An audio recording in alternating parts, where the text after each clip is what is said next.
Pronto, Bom, já gente, iniciou. gravação iniciada. Boa noite a todos.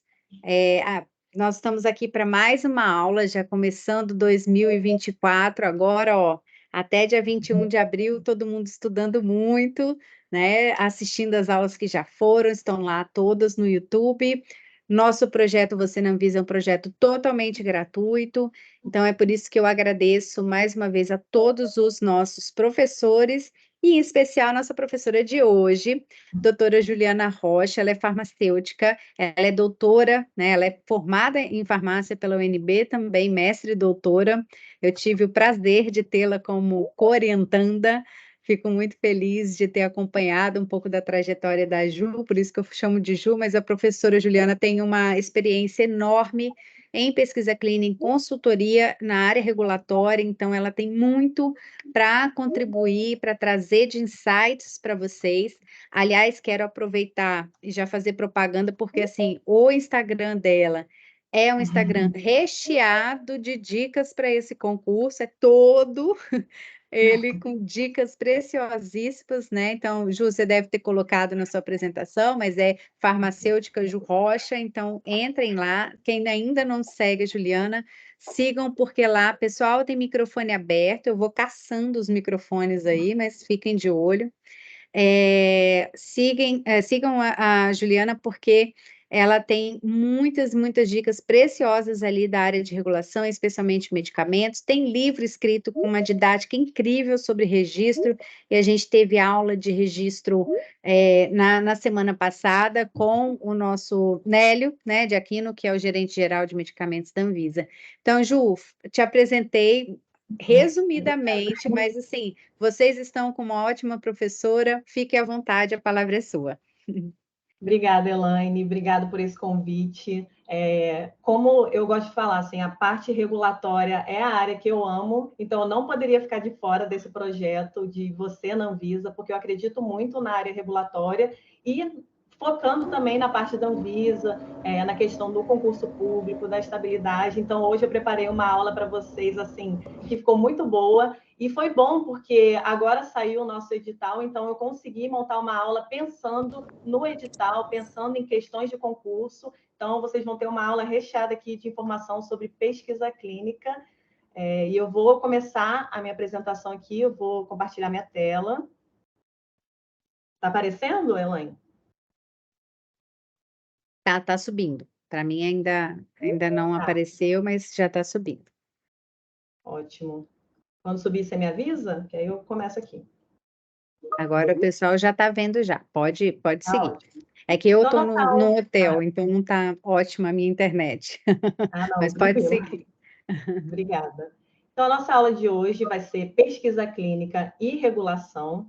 Então, a Elaine já me apresentou um pouco, mas eu queria também trazer algumas informações.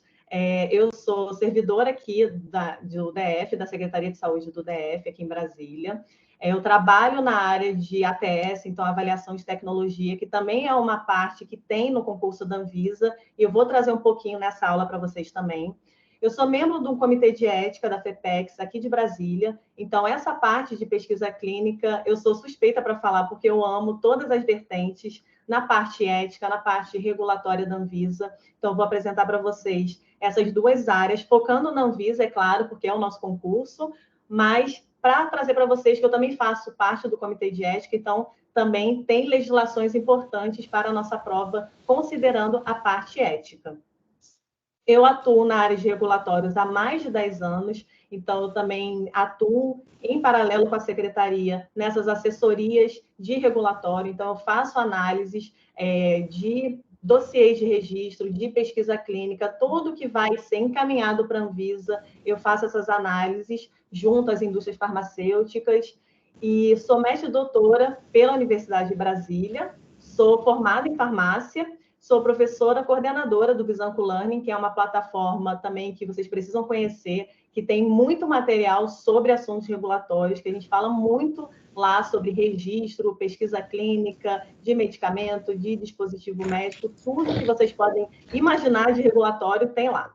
E eu sou autora do livro também Simplificando o Registro de Medicamentos no Brasil, que é uma literatura que, olhando o edital da Anvisa, eu vejo que conversa muito, porque eu trago lá desde o início da pesquisa clínica até a parte de farmacovigilância, quando esse medicamento chega lá na prateleira das farmácias ou nos hospitais. Então, é um livro que traz muitas informações importantes sobre o caminho que esse medicamento passa, considerando as legislações da Anvisa, para chegar ao consumidor final. Então, já feitas as apresentações, primeiro queria me desculpar, porque a nossa aula estava marcada para novembro, eu tive uma faringite, não conseguia nem falar, mas foi bom a gente remarcar essa aula para hoje, porque agora a gente tem em mãos o nosso edital, e como eu falei, eu consegui, nessa aula de hoje, pegar cada item do edital e trazer informações importantes para vocês. É claro que em uma aula só a gente fica um pouco limitado em questão de tempo, mas eu trouxe os pontos principais de cada um dos itens e eu quero compartilhar com vocês para que vocês tenham também um conhecimento aprofundado e que vocês possam, nessa parte de boas práticas clínicas, conseguir uma nota aí excelente na prova de vocês. Então, a gente vai começar com termos e definições. Eu gosto de falar que as aulas de regulatório, elas são sempre um pouco pesadas, porque a gente fala muito sobre as legislações. Então, são aulas que a gente vai ler muito da legislação, para a gente ver conceitos, mas eu não gosto muito desse formato. Eu gosto de um formato mais prático, em que eu ensino para vocês o que a gente faz na prática, mas quando a gente está falando de um concurso, na verdade, vai cair a letra da lei. Então, é importante trazer para vocês conceitos que são um pouco contraditórios, que são um pouco assim, se cair essa frase, as pessoas marcariam mais verdadeiro ou falso? Se marcaria mais falso e está escrito assim na legislação, eu acho importante trazer esse termo para vocês, até para vocês entenderem, porque algumas coisas na legislação são diferentes da prática. Então, os farmacêuticos aí que trabalham até em pesquisa clínica, às vezes vão fazer algumas questões e vão errar, porque a legislação, ela difere um pouco da nossa prática, porque já está um pouco mais avançada, e aí a gente precisa conversar sobre esses termos e definições também. Então, vamos lá. Então, para começar, o que é pesquisa clínica? Então, eu quis trazer esses conceitos iniciais para colocar todo mundo na mesma página, para entender o que é a pesquisa clínica em si. Então, quando a gente fala de pesquisa clínica, a gente tem os estudos pré-clínicos e os estudos clínicos. Nos estudos pré-clínicos, a gente tem os estudos antes da realização dos seres humanos, antes da utilização na pesquisa clínica de seres humanos. Então, o estudo pré-clínico é aquele estudo que vai testar a nova molécula em animais, por exemplo. Então, a gente tem o seguinte, vou contar uma história para vocês. Vamos supor que a gente descobriu um escorpião novo na Amazônia e toda vez que ele pica uma pessoa, essa pessoa tem uma hipotensão. Ela acaba desmaiando, ela fica com hipotensão. E aí os pesquisadores começaram a pensar, poxa, o que tem no veneno desse escorpião que causa hipotensão? E aí começaram a fazer análise e começaram a estudar o veneno desse escorpião e descobriram uma nova molécula que pode ser utilizada como antihipertensivo. Então, antes de testar essa nova molécula para ver se seria um novo medicamento antihipertensivo, eles vão começar a testar em animais ou em modelos alternativos, em células, in vitro, e tudo isso é considerado estudo pré-clínico. E o estudo clínico já é a utilização desse produto após a comprovação de falta de ou mínima toxicidade em animais, nesses modelos alternativos, e aí passa para uma análise em seres humanos, que é a parte da pesquisa clínica em si. E a pesquisa clínica, ela é dividida principalmente em 4 fases. Na fase 1, a gente vai testar esse produto em seres humanos em um grupo pequeno. Normalmente, essa população é saudável. Por quê? Porque a gente quer testar a segurança desse novo produto. Então, a gente precisa testar essa nova molécula em seres humanos saudáveis para verificar se realmente o que eles apresentarem vai ser direcionado ao produto que a gente está utilizando. Então, se os efeitos adversos que aquela pessoa que é saudável apresentou, a gente vai conseguir correlacionar com o uso do medicamento. Juliana, todo estudo fase 1 precisa de utilizar seres humanos saudáveis? Toda vez a gente utiliza seres humanos saudáveis? Não, porque alguns medicamentos, como, por exemplo, os medicamentos oncológicos, são medicamentos com alta toxicidade. Então, se a gente colocar esse medicamento em contato, administrar nos seres humanos saudáveis, a gente vai estar sendo até antiético, porque a gente já sabe que esse produto tem efeitos adversos muito grandes, então não faz sentido a gente colocar esse produto em contato com seres humanos saudáveis. Então, existem exceções para um desenho de ensaio clínico fase 1, em que pode ser recrutado participantes saudáveis ou com alguma doença já para a gente começar a analisar. O fase 2 já é um estudo um pouco maior, em que a gente... 2 é igual a 3. Ai, também. A minha Alexa tá rapidinho, só desligar ela. Bom, então, o fase 2 é um estudo um pouco maior, em que a gente vai avaliar tanto a segurança, vai continuar avaliando a segurança, mas a gente já vai começar a avaliar a eficácia do nosso novo produto. Então, a gente já vai selecionar aqui participantes de pesquisa que tenham a doença que aquele nosso medicamento se propõe a tratar, porque a gente já quer avaliar a eficácia desse produto.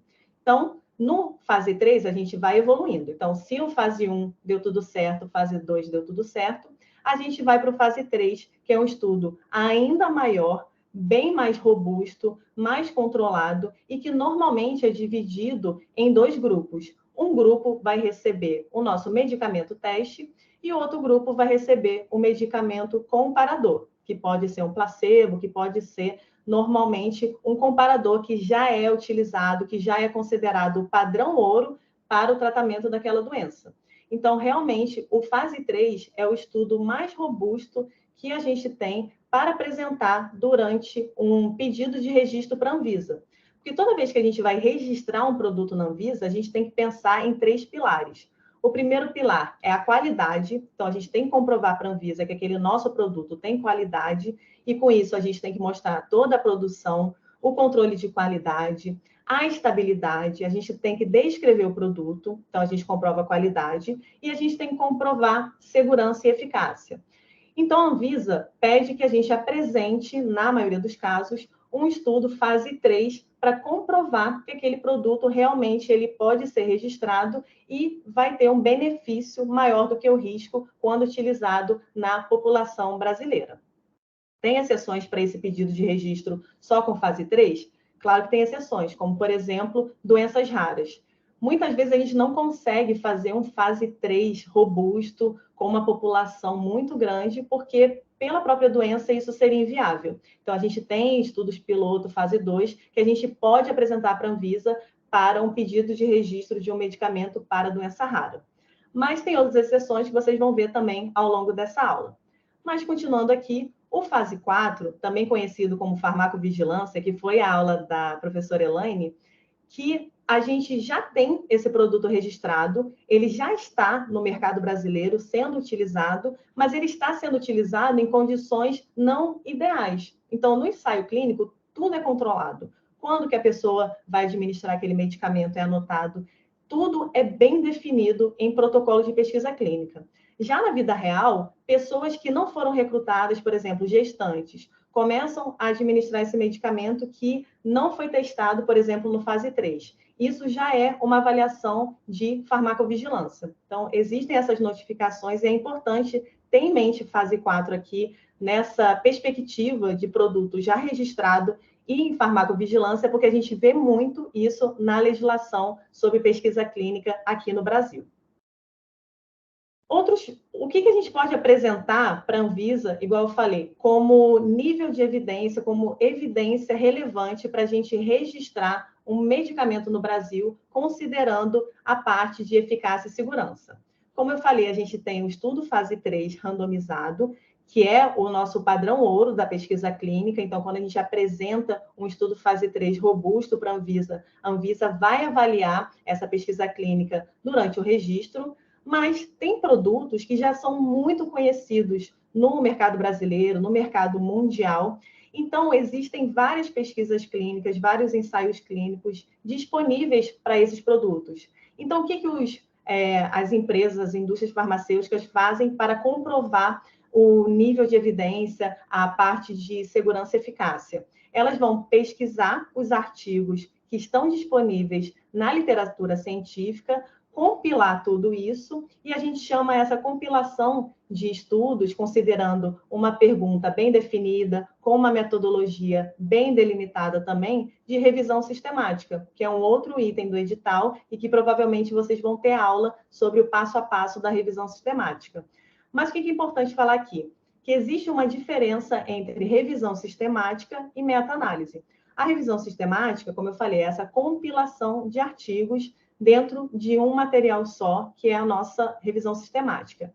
A meta-análise é uma revisão sistemática, mas a gente aplica testes estatísticos para avaliar se a gente pode agrupar de forma coerente esses artigos e o resultado que é dado para a gente é bem mais robusto, porque a gente vai comparar os resultados de todos os artigos que a gente incluiu na nossa revisão sistemática, vai analisar isso estatisticamente e a gente vai ter um resultado bem robusto da compilação desses artigos. Então, a gente tem que toda meta-análise é uma revisão sistemática, mas nem toda revisão sistemática é uma meta-análise, porque precisa desse tratamento estatístico. Então, a Anvisa, ela aceita para produtos que são bem conhecidos, fitoterápicos, medicamentos específicos, a revisão sistemática, esse compilado de artigos para apresentar durante o pedido de registro. Bom, termos e definições importantíssimas. Primeiro, é o item do edital, boas práticas clínicas. Então, o que são as boas práticas clínicas? É um padrão para o planejamento, condução, realização, monitoramento, auditoria, registro, análise e o relatório de ensaios clínicos, que fornece a garantia de que os dados e os resultados têm credibilidade, precisão e que os direitos, integridade e sigilo dos participantes do ensaio clínico estão protegidos, de acordo com as boas práticas clínicas. Então, o que significa isso? Que a gente tem regras para fazer ensaios clínicos. A gente tem que ter um ensaio clínico bem desenhado em protocolo. Então, a gente tem um protocolo que vai definir todas as etapas do nosso ensaio clínico e que ele tem que manter a integridade, a parte ética dos nossos participantes de pesquisa. E, para isso, tem que seguir o Documento das Américas e o Manual de Boas Práticas Clínicas do ICH, que é uma conferência internacional, que a Anvisa faz parte, de harmonização das normas regulatórias. Então, é bem importante, depois dessa aula, vocês baixarem esse material. O Documento das Américas, com certeza, pode ser uma questão de prova. Então, eu indico muito que vocês deem uma lida no Documento das Américas. Ele é bem grande, mas vale a pena dar uma lida para vocês conhecerem mais sobre as boas práticas clínicas e como que a gente faz para planejar um estudo de forma robusta, mantendo a ética e a integridade dos nossos participantes de pesquisa.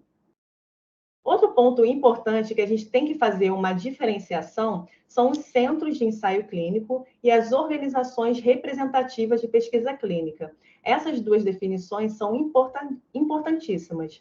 O centro do ensaio clínico é um centro, pode ser um hospital ou um centro específico, que é o local em que a gente vai conduzir a pesquisa clínica. Então, lá, a gente vai recrutar os participantes de pesquisa. Os participantes de pesquisa vão no centro, eles vão administrar o medicamento no centro, a gente vai fazer a monitoria, a análise desses participantes durante a pesquisa clínica no centro. Então, o centro, ele tem que ter, sim, uma estrutura física capaz de realmente cuidar desses participantes, ter toda uma estrutura, dependendo também do tipo de pesquisa. Se for uma pesquisa com crianças, tem que ter uma área específica que as crianças possam ficar lá. Então, é bem importante ter uma infraestrutura para fazer a pesquisa clínica e ser registrado no CNES. E a organização representativa de pesquisa clínica é outro conceito muito importante, a gente chama de ORPC, ou CRO, que também é do inglês, então a gente fala muito CRO, ORPC, que são organizações que representam o patrocinador do estudo. A gente vai falar sobre o patrocinador aqui nessa aula, porque é um item do nosso edital, as responsabilidades desse patrocinador, mas é importante vocês entenderem que a ORPC, ela é uma empresa, normalmente uma empresa privada, que ela representa aquele patrocinador. Então, como que acontece na prática? Existe uma indústria farmacêutica lá nos Estados Unidos que está fazendo pesquisa clínica em vários países do mundo. E ela quer fazer a pesquisa clínica dela aqui no Brasil. Então, ela entra em contato com uma empresa, com uma ORPC, para essa ORPC representar esse patrocinador aqui até perante a Anvisa. Porque a empresa lá internacional, a indústria farmacêutica, se ela não tiver um CNPJ, uma filial aqui no Brasil, ela não consegue essa conexão direta com a Anvisa. Então, a ORPC é contratada não só para a parte regulatória, ela pode ser só contratada para a parte regulatória, mas ela também pode coordenar a pesquisa no Brasil. Então, a ORPC vai contratar os centros de pesquisa clínica, vai passar o protocolo, vai fazer auditoria para ver se eles estão fazendo tudo certo. Então, a ORPC é uma área, é uma empresa até muito boa para os farmacêuticos que querem trabalhar com pesquisa clínica trabalharem, porque realmente você tem contato com o patrocinador, você tem contato com os centros, você tem contato com os participantes de pesquisa, então é bem legal vocês entenderem um pouco sobre como que é a diferença dessas empresas, desses centros, das ORPCs, dentro de um cenário de pesquisa clínica no Brasil.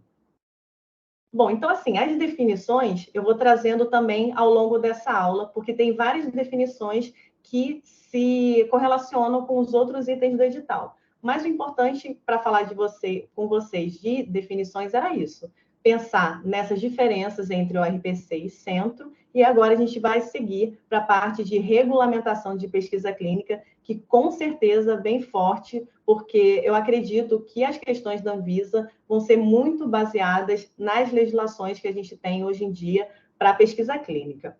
E quais são essas legislações? Eu não sei se vocês conhecem, vocês provavelmente devem conhecer a biblioteca temática, mas para quem não conhece, no site da Anvisa você consegue pesquisar as legislações, e essa é uma dica que eu dou. Gente, nunca procurem legislação diretamente no Google. Bota lá, RDC 9 de 2015 e peguem no Google.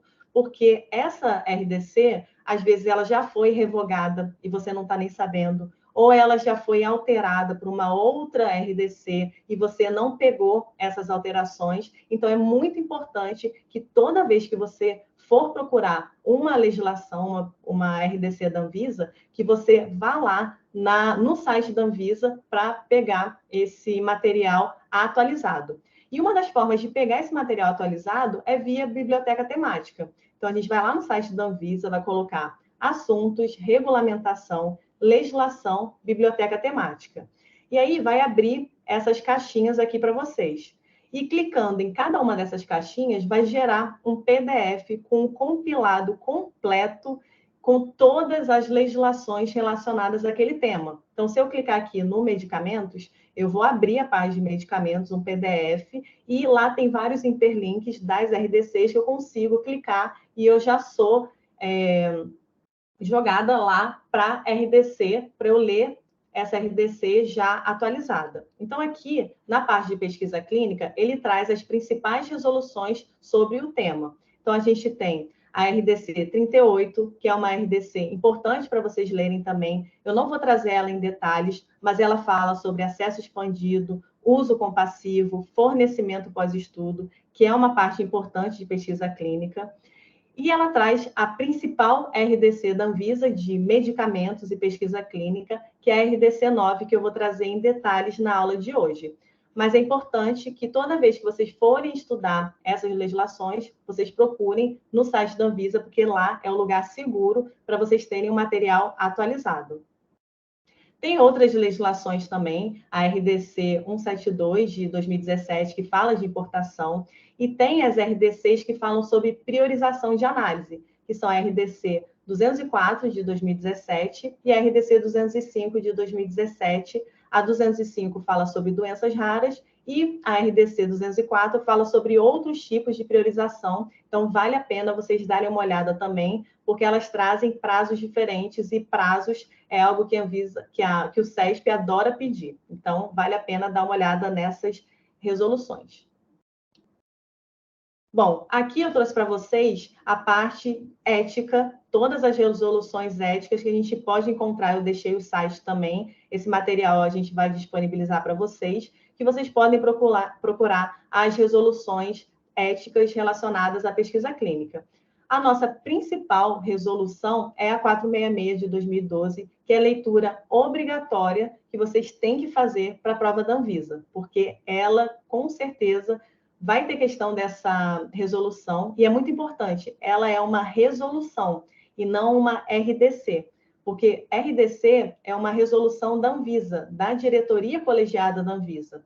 Já a resolução 466, ela é do Conselho Nacional de Saúde, então ela não é uma RDC, é uma resolução. Então, se alguém falar RDC 466, já corrige essa pessoa, porque não é RDC, é resolução. Então, essas são as resoluções importantes. Acredito que as principais são a 466 e a 251, de 1997. Então, vale a pena dar uma olhada nessas resoluções. E eu vou trazer também detalhes aqui para vocês. E eu queria trazer uma dica também para todo mundo que vai estudar essas resoluções, porque como eu já atuo com isso há muito tempo, já estudo muitas resoluções, então, eu já tenho uma técnica e eu queria ensinar para vocês, principalmente para o concurso da Anvisa. Porque quando a gente está aqui em uma aula, a gente está tendo um conhecimento, um estudo passivo. Eu estou aqui falando com vocês, vocês estão entendendo o que eu estou falando, estão acompanhando a aula, estão descobrindo novos conceitos ou relembrando os conceitos que vocês já conhecem, mas isso é um estudo passivo. Assistir a aula é um estudo passivo. Vocês precisam ter um estudo ativo também para conseguir chegar a uma nota muito boa na prova de vocês. Então, como que a gente faz para ter um estudo ativo?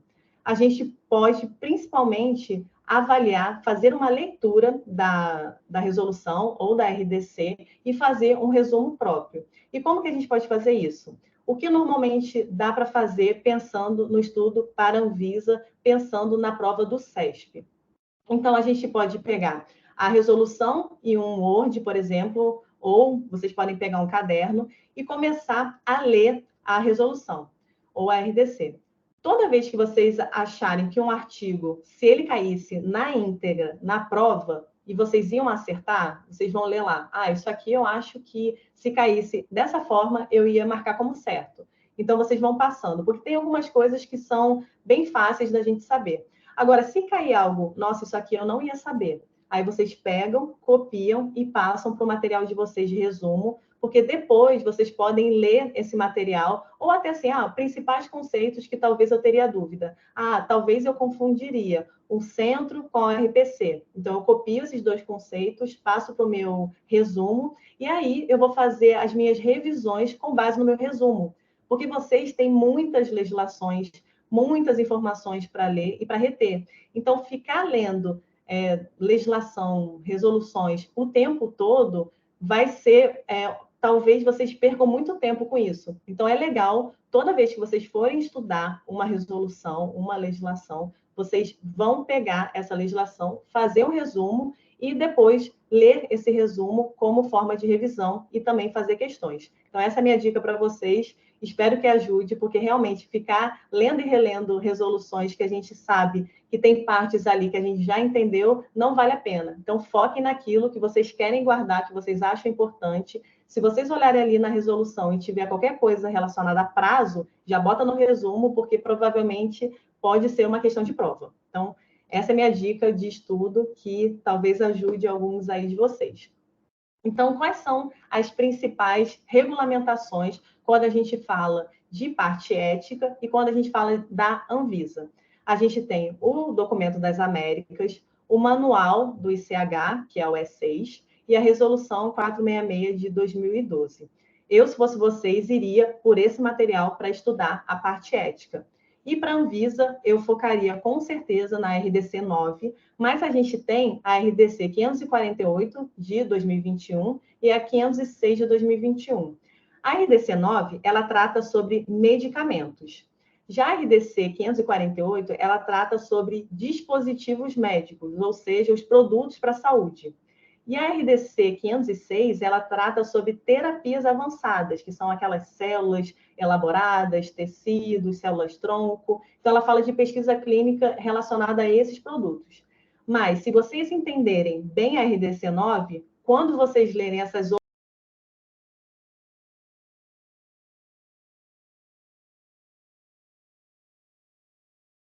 Ju, seu microfone fechou.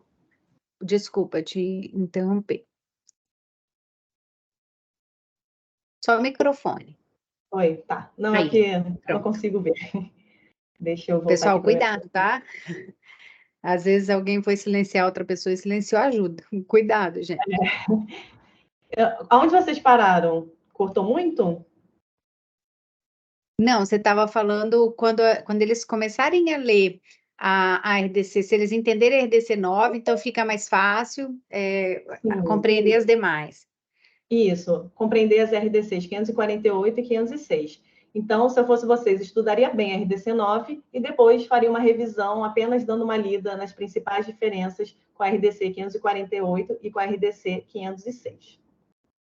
Bom, o que é uma informação importante que tem na Lei 6360, que é a nossa lei principal, que em vários itens do edital da Anvisa a gente encontra lá, Lei 6360, Lei 6360, que eu achei importante trazer para vocês aqui relacionada à pesquisa clínica, quando a gente está falando ainda do item de regulamentação. Estão isentos de registro os medicamentos novos destinados exclusivamente ao uso experimental, ou seja, na pesquisa clínica, porque eles vão ter o controle médico, podendo inclusive ser importados mediante expressa autorização do Ministério da Saúde. Então, o que é importante aqui? Lembra que eu falei da indústria farmacêutica que quer fazer o estudo aqui no Brasil, dos Estados Unidos? Então, se a Anvisa aprovar, a gente vai receber uma autorização da Anvisa e a gente vai conseguir importar esse produto. Então, esse produto, ele não precisa ser registrado, até porque a gente está fazendo pesquisa clínica dele, desse medicamento novo. Então, a Anvisa, ela libera a importação desse produto. Eu vou falar mais sobre o documento, porque ele é um documento bem emblemático na parte de pesquisa clínica, mas a gente tem que ter em mente que a gente pode importar esses produtos também tranquilamente. Quem autoriza na Lei 6360 está o Ministério da Saúde, porque é uma lei, né, de 1976, mas quem autoriza hoje em dia na prática é a Anvisa. Então, se cair a letra da lei e tiver autorização do Ministério da Saúde, marquem certo, porque a gente sabe que tem essas pegadinhas, mas na prática a gente sabe que a Anvisa que aprova a importação de medicamentos para pesquisa clínica. E isso aqui é bem importante. A isenção prevista nesse artigo só será válida pelo prazo de 3 anos, fim do qual o produto ficará obrigado ao registro sob pena de apreensão determinada pelo Ministério da Saúde. Então, esse prazo para importar, para fazer pesquisa clínica, eles colocam de 3 anos. Isso aqui é a letra da lei também. A gente vê uma diferença na parte prática, porque muitas vezes uma pesquisa clínica ela pode durar mais de 3 anos, mas se cair na prova de vocês, quem trabalha com pesquisa clínica, tem que ficar atento para esses pontos que podem ser questão de prova. E eu quis trazer na aula de hoje principalmente esses pontos, porque a ideia aqui não é transformar vocês em pessoas que sabem fazer regulatório de pesquisa clínica. Eu quero que vocês acertem todas as questões de pesquisa clínica na prova. Então, é bem importante, toda vez que a gente vê prazo, principalmente na Lei 6360, trazer essas informações para vocês. Bom, então, a gente já falou das regulamentações, como estudar para essas regulamentações também, e agora a gente vai falar sobre o papel do Comitê de Ética, da CONEP e da Anvisa, porque a gente tem que entender que existe, sim, diferença. Um ponto importante, CEP, que é a avaliação ética, eles sempre vão ter que analisar pesquisa clínica com seres humanos, né? Pesquisa clínica quando eu falo com seres humanos. Então, toda vez que a gente for fazer uma pesquisa clínica, obrigatoriamente a gente precisa de aprovação ética. Gravem isso. Aprovação da Anvisa. Toda vez que a gente for fazer pesquisa clínica a gente precisa submeter para a Anvisa? Não necessariamente. A gente tem situações, que eu vou explicar ao longo da aula, que não é necessário a gente ter aprovação da Anvisa para fazer pesquisa clínica no Brasil. Por quê?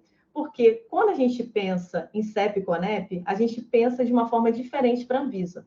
Porque o CEP e a CONEP, eles vão avaliar aquele protocolo de pesquisa clínica pensando na parte ética, pensando na segurança do participante de pesquisa, que ele consiga ficar confortável ali dentro daquele desconforto que é a pesquisa clínica. A gente já passou, durante a nossa história, por várias situações catastróficas de guerra, de pesquisa forçada com seres humanos, de situações totalmente antiéticas. Então, a gente tem regulamentações hoje em dia para proteger as pessoas que fazem parte desses estudos, que são tão importantes, tanto para a saúde delas, como para a saúde de todos nós. Então, é importante a gente ter um cuidado ético, e quem vai ter esse cuidado ético é a parte de CEP e CONEP. Já a Anvisa, ela vai avaliar a pesquisa de uma forma mais técnica. Ela vai avaliar se aquele produto, se aquele medicamento, como que ele pode ser armazenado? Ele vai ter que ser armazenado em uma geladeira ou ele pode ficar ali na bancada esperando para ser administrado para os participantes de pesquisa? Como que é a rotulagem desse produto? Como que eu vou trazer as informações corretas para as pessoas, para que elas possam fazer uso daquele produto? Então, a análise da Anvisa é bem técnica e a parte do CEP-CONEP é a avaliação ética. Então, a gente tem que ter essa noção dessas diferenças dos papéis de cada um. A Anvisa, ela com certeza, se tiver alguma coisa ali antiética, ela vai reportar para a empresa falando a opinião dela sobre o protocolo de pesquisa, mas ela não avalia só o protocolo de pesquisa, ela avalia estabilidade, controle de qualidade, ela avalia como que aquele produto é produzido, a rotulagem. Então, tem outros aspectos que eu vou falar ao longo da aula para vocês que precisam ser avaliados. Então, quando a gente vê aqui quais são os papéis do CEP-CONEP e da Anvisa, a gente tem que pensar nessa diferença clara. CEP-CONEP, parte ética, Anvisa, parte técnica da pesquisa clínica. Então, o que fazer quando se está realizando uma pesquisa clínica? Como eu falei, a gente vai fazer a submissão para o CEP. Em algumas situações que eu vou apresentar para vocês, o CEP vai passar essa pesquisa clínica para a CONEP. Muitas vezes, o CEP ele é acreditado pela CONEP. Então, a CONEP ela reconhece alguns CEPs que fazem um trabalho há muito tempo, que já tem muita experiência em relação à análise de pesquisa clínica, então ela faz a acreditação desses CEPs. O que é isso? Que quando esse CEP recebe uma pesquisa clínica para fazer análise, e essa pesquisa clínica deveria passar pela CONEP, a pesquisa não precisa ir pela CONEP, porque aquele CEP já é acreditado. Então, para desafogar um pouco a CONEP faz isso. Ela acredita alguns centros e alguns CEPs, e esses CEPs fazem análise e não precisa passar pela avaliação da CONEP também. E eu vou falar quando que a gente precisa passar pela avaliação da CONEP, um protocolo clínico. E a gente tem a submissão da Anvisa, que vai ser o alvo aqui da nossa aula. Bom, informações importantes. Então, o CEP, o que é o CEP? Eu faço parte de um. E, gente, é muito legal fazer parte de um CEP, porque você tem contato com outros profissionais de saúde, mas você tem contato também com usuários, com pessoas que são leigas em relação a produtos, a medicamentos para a saúde, e a gente consegue discutir um protocolo de pesquisa pegando a opinião de cada um sobre a parte ética. Então, nós que somos membros de um CEP, a gente é muito treinado, considerando as resoluções éticas, para fazer a análise de um protocolo. Então, eu, por exemplo, eu sou relatora, eu vou receber um protocolo, eu vou fazer a análise ética dele, vou encaminhar para o coordenador do nosso CEP, ele vai fazer uma análise e, quando a gente tiver uma reunião do CEP, a gente vai discutir aquele protocolo. Então, eu vou apresentar aquele protocolo para os outros membros e cada um vai trazer a sua opinião sobre a minha análise e sobre o protocolo. Então, é bem legal fazer parte do CEP, a gente consegue discutir de uma forma bem ampla para evitar qualquer tipo de procedimento antiético e manter a integridade dos nossos participantes. Então, o CEP, ele é um colegiado interdisciplinar, então tem pessoas, tem filósofos, tem profissionais de saúde, tem pessoas da comunidade, ele é independente, então a gente não pode ter nenhum tipo de intervenção do patrocinador, da indústria farmacêutica, de relevância pública, ele tem caráter consultivo, então você pode tirar suas dúvidas com o CEP, ele delibera, então a gente aprova, reprova, deixa pendente um projeto de pesquisa, e ele é educativo, então tem vários treinamentos, a Conep tem vários congressos, vários encontros que a gente consegue trazer informações relevantes sobre ética, e ele é criado para defender os interesses do participante de pesquisa. Já a Comissão Nacional de Ética em Pesquisa, ela é a comissão de um Conselho Nacional de Saúde, então ela é o nosso CEP nacional. Então, ela é uma instância que a gente pode reportar se, por exemplo, normalmente as instituições, a UNB, por exemplo, os hospitais, eles têm os CEPs, que fazem as análises dos protocolos de pesquisa clínica que eles recebem dentro da instituição. Mas se, por exemplo, uma instituição não tiver um CEP, a Conep que vai fazer a indicação de qual é o CEP que vai fazer a análise daquele protocolo. Então, a Conep é realmente a nossa comissão nacional principal de ética e é muito importante vocês terem isso em mente. E a gente tem também a COPEC, que é a área da Anvisa que faz análise de pesquisa clínica. Então, a COPEC é uma área também super interessante, que quando vocês passarem no concurso da Anvisa, pode ser uma área que vocês sejam encaminhados. Então, é bem interessante vocês ficarem de olho também nas resoluções da COPEC, no que elas, nas notícias, porque a COPEC ela faz uma análise bem interessante das notícias, então ela é bem participativa em relação à pesquisa clínica. Bom, submissão para o Comitê de Ética. Primeira coisa que a gente tem que ter em mente é a nossa resolução 466, que traz informações relevantes sobre como que tem que ser o nosso protocolo, e a gente faz a submissão para o Comitê de Ética pela Plataforma Brasil. Então, eu trouxe aqui para vocês um print da Plataforma Brasil. Então, a gente coloca aqui o nosso login, a nossa senha, e aqui é a parte interna da Plataforma Brasil. Então, eu, como pesquisadora, por exemplo, posso clicar aqui em nova submissão e já encaminhar a documentação necessária para o CEP, que a Conep vai receber, e vai encaminhar para o CEP de destino ali da instituição. Então, eu vou colocar todas as informações, como que é a minha pesquisa, qual é o desenho da minha pesquisa, os objetivos, a hipótese, os critérios de inclusão e exclusão, tudo isso eu vou encaminhar via Plataforma Brasil para ser analisado e depois aprovado pelo CEP. E aqui eu trago para vocês quais são as pesquisas que vão ser encaminhadas para a Conep. Isso aqui é muito importante. Eu, se fosse vocês, tentaria gravar esse slide, porque ele está lá na resolução 466, e são as áreas temáticas especiais que são encaminhadas para a Conep. E quais são elas, principalmente? Genética humana, reprodução humana, equipamentos e dispositivos terapêuticos novos procedimentos terapêuticos invasivos, estudo com população indígena, projetos de pesquisa que envolvam organismos geneticamente modificados e pesquisas que tenham patrocínio com indústrias farmacêuticas internacionais. Então, se tiver um patrocinador internacional, a Conep tem que avaliar. Então, isso aqui é super importante, pode ser questão de prova. Eu, se fosse vocês, marcaria lá na resolução 466, no estudo de vocês, no resumo de vocês, porque essas pesquisas, o CEP faz análise e depois encaminha para a Conep fazer uma análise também. Se o CEP for acreditado, só a análise dele é necessária, porque a Conep já acreditou aquele conjunto de membros para fazer esse tipo de análise. Então, isso aqui é super importante. Bom, então a gente já vai para o nosso quarto item do edital, que são as responsabilidades e atribuições dos investigadores e patrocinadores.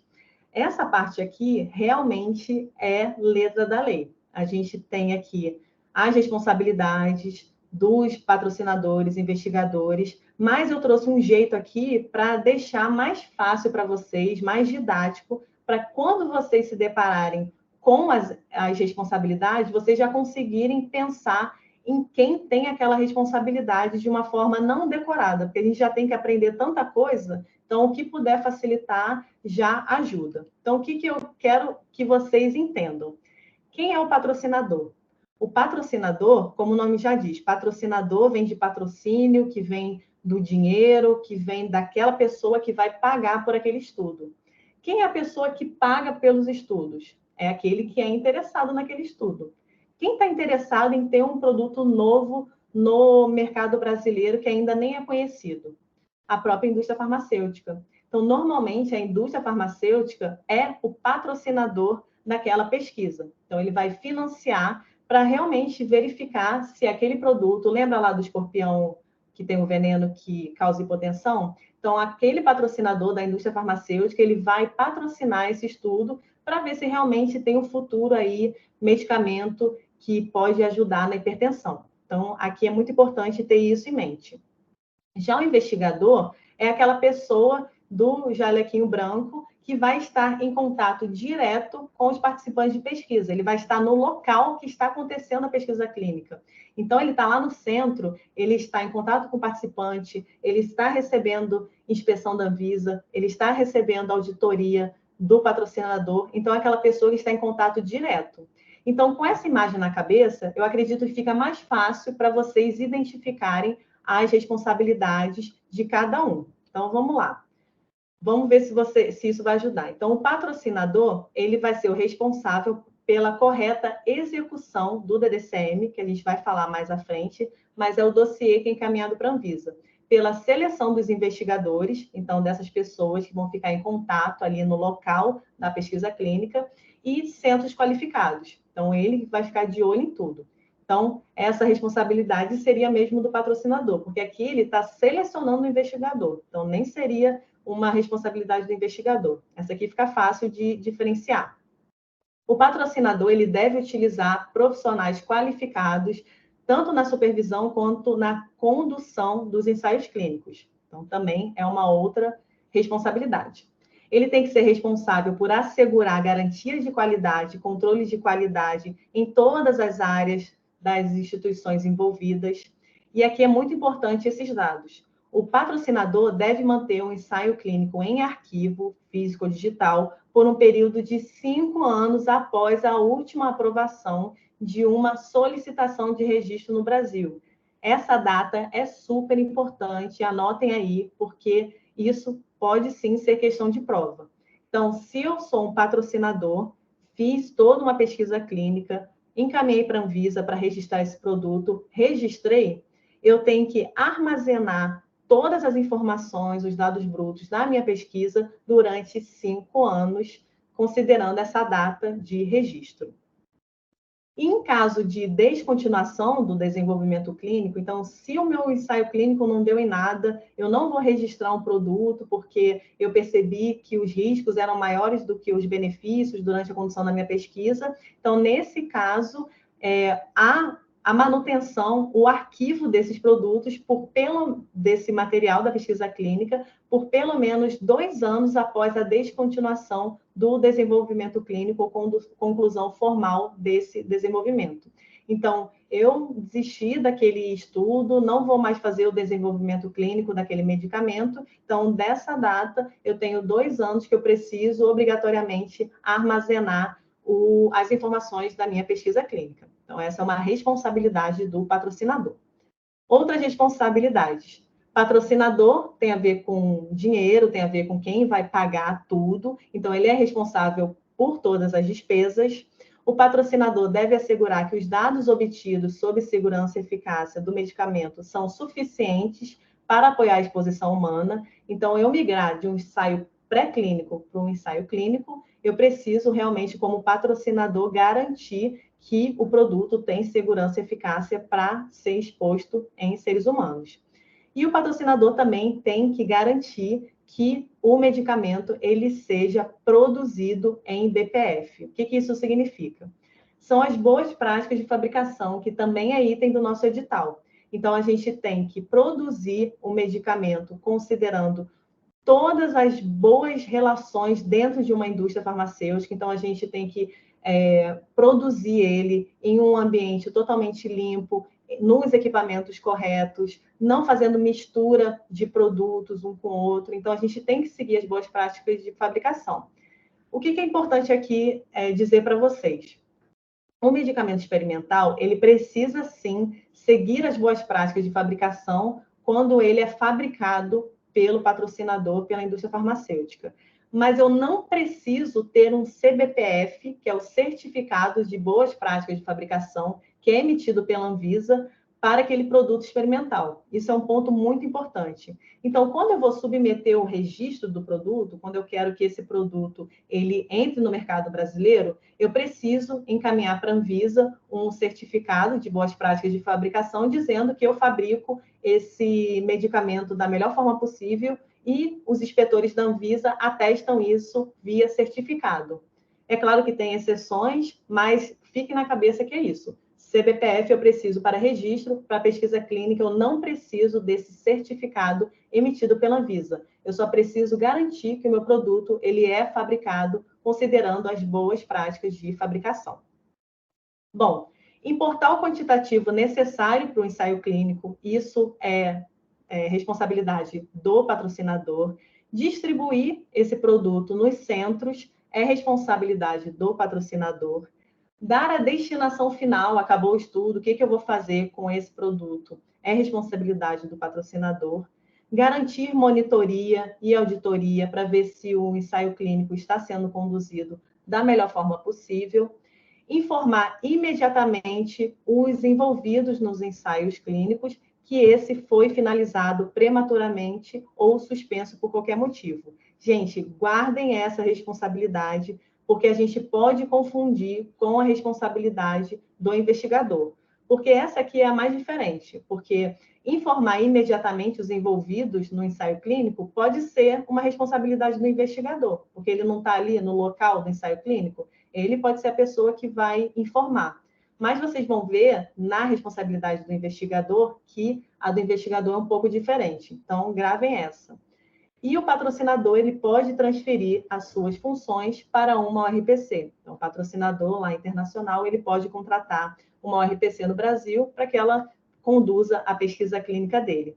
Então, vocês veem que essas foram as responsabilidades do patrocinador e tem a ver, se você pensar naquela figura que eu falei da pessoa que vai pagar pela pesquisa, já ajuda muito a gente a matar esse item do edital, porque se cair lá, gente, quem é o investigador vai ser a pessoa responsável, o investigador que está lá lidando com o participante de pesquisa, é ele que vai ter que importar o quantitativo para o centro?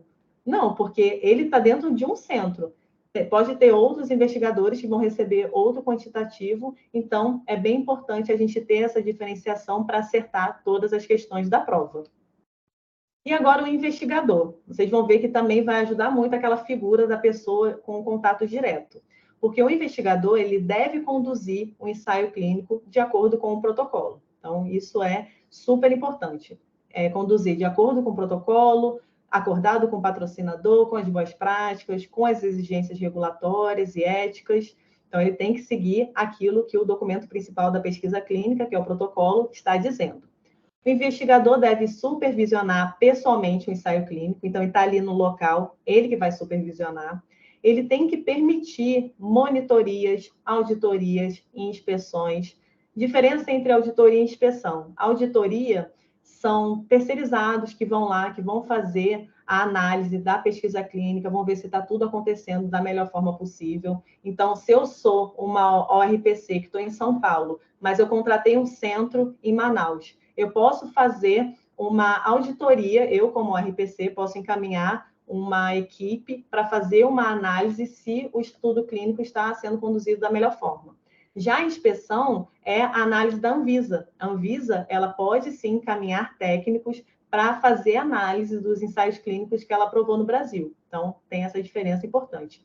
E a monitoria, ela faz parte do próprio ensaio. Então, Tem muitos farmacêuticos que trabalham como monitores em pesquisa clínica, que também é uma atuação bem legal dos farmacêuticos, que a gente faz uma análise ali do que está acontecendo, a gente faz análise se está sendo administrado o medicamento correto, na dose correta, se está tudo acontecendo de acordo com o protocolo. Então, essas são as principais diferenças. O investigador ele deve assegurar assistência médica adequada para os participantes, informar prontamente os participantes do ensaio clínico quando esse for prematuramente finalizado ou suspenso por qualquer motivo. Então, aqui está a diferença daquela responsabilidade do patrocinador. O patrocinador, ele vai falar com os envolvidos no ensaio clínico. Já o investigador, ele vai falar com os participantes do ensaio clínico. Então, anotem essa diferença aí que vale a pena a gente guardar, porque essa é a responsabilidade que pode trazer alguma confusão para vocês, porque acredito que as outras ficaram mais claras. E o investigador é o responsável por utilizar os produtos sob investigação somente no âmbito do ensaio clínico. Então, ele não pode fazer outra coisa senão utilizar ali no ensaio clínico. Então, agora a gente tem uma outra figura, que é o investigador patrocinador. Então, como o próprio nome já diz, é aquela pessoa que quer fazer uma pesquisa clínica, às vezes ela até quer fazer uma pesquisa clínica com um produto já registrado, que ela quer testar para uma nova indicação terapêutica, e ela vai patrocinar o próprio estudo. Então, ela recebe a denominação de investigador patrocinador, que é uma entidade só. O que a Anvisa traz sobre isso? Que no ensaio clínico, o investigador patrocinador, a instituição que ele tem vínculo, então, se eu sou um médico da UNB, então, a instituição que vai ser o patrocinador primário, ali eu vou fazer o meu estudo no HUB, no Hospital Universitário da Universidade de Brasília. O HUB vai ser o patrocinador primário. E esse patrocinador primário, como a responsabilidade é minha, como médico ali da pesquisa, a UNB o HUB vai delegar as responsabilidades para o investigador e o investigador vai ser considerado o patrocinador secundário. O patrocinador primário não pode delegar garantia de qualidade, auditoria, monitoria dos ensaios clínicos, porque é a instituição que tem que ter realmente a infraestrutura correta para fazer o ensaio clínico, e as responsabilidades que eu falei anteriormente, todas elas, do patrocinador e do investigador, elas cabem aqui para o investigador patrocinador. Bom, então a gente já viu quase mais da metade do edital, então a gente viu definições importantes, a gente falou sobre sobre as regulamentações, sobre os papéis do CEP, da CONEP, da Anvisa, falou sobre as responsabilidades do patrocinador e do investigador, e agora a gente vai falar sobre a segurança do paciente e do voluntário de pesquisa clínica. Eu coloquei esse título aqui porque é o título que está lá no edital, mas toda vez que vocês falarem sobre participantes de pesquisa, usem participantes de pesquisa. Sujeito de pesquisa não é mais aceitável, então toda vez participante de pesquisa é o correto, é claro, voluntário também pode ser utilizado, mas o termo correto não é mais sujeito de pesquisa, é participante de pesquisa. O que é importante de segurança? Esse vai ser um slide bem rápido, só para vocês terem uma noção do que é importante saber para esse item de prova. A leitura da Resolução 466 de 2012, porque ela traz informações importantíssimas sobre condução de uma pesquisa clínica e também sobre a segurança do participante de pesquisa. Então, a leitura da 466 e do Documento das Américas é super válida para esse ponto.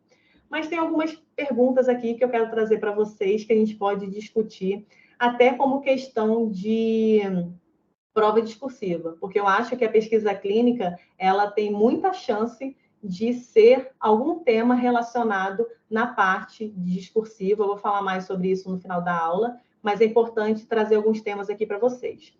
Então, pode utilizar placebo em pesquisa clínica? É antiético usar placebo em pesquisa clínica? E a resposta é: depende. Se a gente não tiver um medicamento, algum comparador que a gente possa utilizar para aquela doença, será aceitável utilizar placebo na pesquisa clínica. Agora, se eu já tenho, por exemplo, eu vou fazer esse medicamento para hipertensão, e eu vou testar na população. Eu vou usar placebo, sendo que eu tenho vários medicamentos para hipertensão disponíveis no Brasil. Se eu fizer um estudo utilizando esse medicamento de hipertensão com placebo, isso será considerado antiético, porque a primeira opção vai ser sempre usar o padrão ouro, o comparador para que é mais utilizado, o medicamento mais utilizado para aquela doença. Placebo é aceitável só quando a gente não tem um comparador viável para a doença. Como ocorre o fornecimento pós-estudo? Isso é uma discussão muito grande, inclusive está sendo discutido isso na Câmara hoje em dia, então por isso que eu disse que é uma questão que pode vir forte na parte discursiva. Então, o fornecimento pós-estudo é assim, acabou o estudo, beleza. Como que o participante fica? Ele vai continuar recebendo o medicamento? Ele vai parar de administrar? Como que funciona? No final da pesquisa clínica, o investigador ele precisa fazer uma análise crítica sobre os benefícios do uso daquele produto para o participante de pesquisa. Se o médico avaliar que realmente ele tem benefício com o uso daquele medicamento, ele deve continuar usando e o patrocinador precisa garantir esse fornecimento pós-estudo, e isso está lá na nossa RDC 38 de 2013. Então, isso aqui é muito importante. E a gente tem também informações sobre doenças ultra raras. A gente tem uma resolução, a 563, eu vou ver direitinho para vocês, é 563 ou 568, que fala sobre fornecimento pós-estudos para doenças ultra raras, que deve ser garantido ao participante de pesquisa até 5 anos depois do registro do produto. Então, isso aí é muito importante. Eu vou trazer a resolução aqui para vocês, mas é preciso ter em mente essa questão do fornecimento pós-estudo. Por que que isso é discutido? Porque o patrocinador, quando acaba a pesquisa, ele não quer continuar com esse gasto, porque isso não vai ser utilizado mais. Assim, a pesquisa clínica acabou. Então, ele não quer continuar com isso, porque ele não vai conseguir acompanhar esse participante, porque ele tem vários participantes para acompanhar no mundo inteiro. Então, tem essa discussão sobre fornecimento pós-estudo, mas a parte ética deixa claro, tem benefício, tem que continuar fornecendo. E o participante pode receber pagamento para participar? A gente vê que na prática não pode. Mas o que eu queria trazer para vocês, que é uma definição que está na 466. O que é participante de pesquisa, da pesquisa? Indivíduo que de forma esclarecida e voluntária, ou sob o esclarecimento e autorização do seu responsável legal, aceita ser pesquisado. A participação deve se dar de forma gratuita, ressalvadas as pesquisas de fase 1 ou de bioequivalência. Então, se você é uma pessoa que trabalha em pesquisa clínica e o SESP, o SEBRASP, coloca lá isso aqui, você vai marcar errado, porque na prática a gente vê que não é aceitável esse pagamento para participar. Mas se na 466 está assim, então se isso cair na prova de vocês, pode marcar certo, porque na 466 está definido assim. Bom, termo de consentimento livre esclarecido, o TCLE, que também é item do nosso edital, é um termo super importante, porque é o documento que vai esclarecer para o nosso participante de pesquisa a pesquisa que ele vai participar. Então, esse termo ele tem que estar muito bem escrito, em linguagem acessível, não adianta ter termo técnico, porque isso não vai passar pelo comitê de ética. Lá no termo, você tem que falar quem que vai pagar as despesas, se tiver, você tem que garantir indenização para o seu participante de pesquisa, você tem que garantir que uma cópia vai ficar com ele, uma cópia vai ficar com você, que ele vai entender daquela pesquisa. Então, o que é o TCLE? É esse documento com o consentimento livre e esclarecido do participante ou do seu responsável legal, de forma escrita, devendo conter todas as informações necessárias em linguagem clara e objetiva, de fácil entendimento, para o mais completo esclarecimento sobre a pesquisa a qual se propõe participar. Então, o que é legal vocês olharem na 466? Todos os itens obrigatórios do TCLE estão lá na 466. Eu não trouxe aqui, porque senão a aula ia ficar enorme e a gente não ia ter tempo de falar sobre as principais informações. Mas eu peço que vocês leiam e vejam quais são as informações obrigatórias que precisam ter no TCLE, como essa parte de indenização, objetivo, justificativa, critérios de inclusão, exclusão, os benefícios, riscos, tudo isso tem que estar lá no TCLE. Mas a gente tem um outro documento também, chamado TALE, Termo de Assentimento, que ele é um documento que é elaborado numa linguagem super acessível para as pessoas que são consideradas legalmente incapazes, que elas precisam consentir ali, assentir em relação àquela pesquisa. Então, se for uma pesquisa, por exemplo, com crianças, você tem que explicar para aquela criança sobre a pesquisa que ela vai participar e ela pode até marcar a digital dela lá, assentindo participar daquela pesquisa. É claro que o responsável legal daquela pessoa vai assinar o TCLE, mas a gente tem o TALE também, que é para essas pessoas que são consideradas legalmente incapazes, para elas entenderem também, para elas fazerem parte desse processo de consentimento geral em relação à pesquisa que está sendo desenvolvida. Então, isso aqui é muito importante. Bom, então agora a gente vai para o último item do nosso edital, que é a regulação sanitária de ensaios clínicos no Brasil. Essa parte, ela é super importante e eu acho que as questões de BPC vão vir muito dessa regulamentação sanitária de ensaio clínico. Então, o que eu vou falar para vocês nessa parte? Sobre a submissão para a Anvisa, as principais informações que vocês precisam saber, os principais prazos. Isso aqui é muito importante, gente. Então, vamos lá. A RDC 9 é a nossa RDC principal de pesquisa clínica e ela trata de medicamentos. E como eu falei lá no começo da aula, para o CEP, a gente precisa encaminhar toda a pesquisa clínica. Deixa eu só beber uma água aqui rapidinho. Para o CEP, a gente precisa encaminhar toda a pesquisa clínica que vai ser realizada. Então, a gente precisa de um parecer autorizando a pesquisa obrigatoriamente do CEP. Da Anvisa, a gente não precisa para toda a pesquisa clínica. A gente precisa para qual? Então, a RDC 9, ela é aplicável a todos os ensaios clínicos com medicamentos que terão todo ou parte do seu desenvolvimento clínico no Brasil para fins de registro. Então, gente, se eu vou fazer uma pesquisa que não tenho interesse em registrar aquele produto no Brasil, eu não tenho interesse em alterar a bula daquele produto, eu não preciso encaminhar para aprovação da Anvisa. Se for uma pesquisa assim menor, eu não preciso. Eu preciso para fins de registro ou alterações de bula. Isso aqui é muito importante. Então, para fins de registro ou quando fornecerem subsídios para nova indicação terapêutica, nova via de administração, nova concentração, nova forma farmacêutica, ampliação de uso, nova posologia, nova associação ou qualquer alteração pós-registro. Então, se eu vou alterar minha bula, eu vou ter uma nova indicação terapêutica, eu vou ter uma nova via de administração, então o medicamento era oral e agora eu estou desenvolvendo um medicamento inovador, que é via injetável, eu tenho que encaminhar, e eu vou encaminhar isso para a Anvisa, para ter esse produto no Brasil registrado, eu preciso encaminhar essa pesquisa clínica para a Anvisa analisar.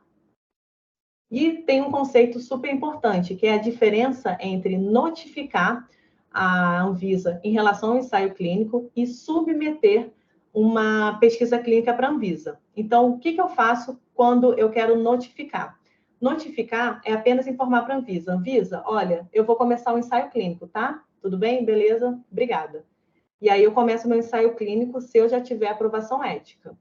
E a submissão da pesquisa clínica, do ensaio clínico, é encaminhar toda a documentação para a Anvisa e aguardar eles aprovarem para poder começar, assim como a aprovação ética. Então, aqui na submissão, eu preciso da aprovação da Anvisa e da aprovação ética para começar, e na notificação, eu só preciso da aprovação ética, porque eu estou apenas notificando a Anvisa. E quando que isso acontece? Bom,